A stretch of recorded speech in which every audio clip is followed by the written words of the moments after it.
We all know that ABA can be used to improve long-term quality of life, but there are some cases where ABA provides a much more fundamental benefit, right? And your experience with Jonah is a perfect example of that. Tell us a little bit about that aspect.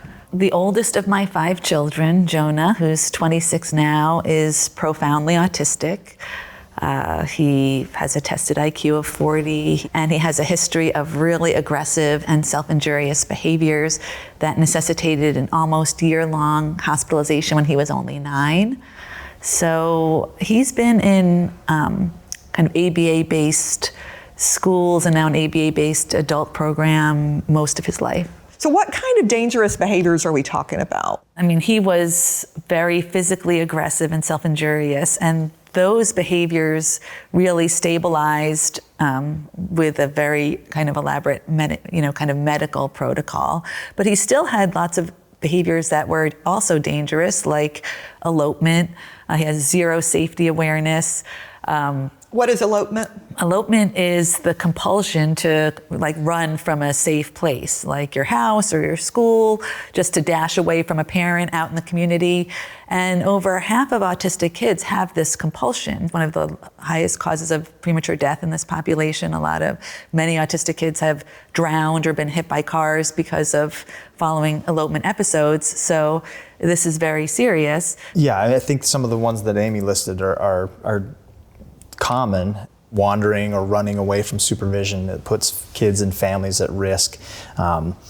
Things like pica, which is not as well known, but swallowing inedible objects that can be really dangerous. Feeding, like what? I have a collection of x-rays of all kinds of things that kids have swallowed.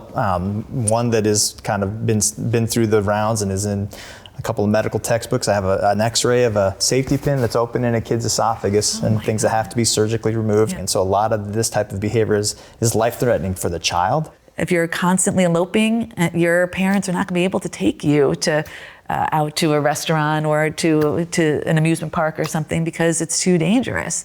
Or if you're a threat to attack. I knew one family whose adult profoundly autistic son was triggered by babies, so they couldn't take him out in the community because guess what? There are babies everywhere. I actually don't have to imagine that because that is one of my son's triggers. Wow. Crying babies have always been a trigger for him. Yeah.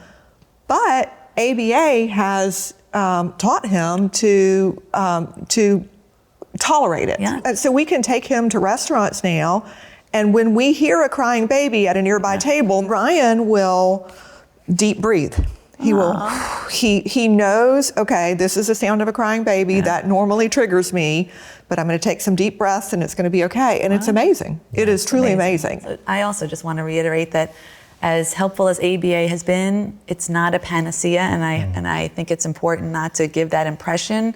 For Jonah, the medical piece was really key to stabilizing the most challenging and aggressive and self-injurious behaviors, and the ABA has also been helpful in working on replacement behaviors. You said, you really don't believe that your son, that any of that aggression was intentional. And I think that that's something else that's really important for people to understand. There are no bad kids. These are behaviors that are being exhibited by kids who are operating the best way they know how within a world that doesn't always understand them or have the ability to provide them with the things that are most critically important to them. The problem is when you're getting aggressive. And so finding a way to individualize and tailor strategies for that particular person so that they can be out in public and they can live their fullest life is really the key of any good behavioral approach. So we've all been in this world for quite some time.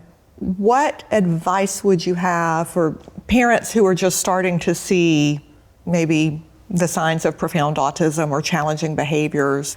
Well, first I would say that aggression and self-injurious behaviors are fairly common in autistic children, and parents should not think this is a sign that they've done anything wrong and that it's their fault somehow. And there are tools and interventions across a full range of disciplines. ABA is often where people start, and that may play a big role. It probably won't be the only thing, and to just be kind of Catholic in the meaning of like universal, like take it all in, try anything, but this is something that you really need to try to stop, because there's nothing more life limiting than those kind of behaviors that will prevent your kid from being accepted into certain classrooms, camps, vocational programs, adult day services.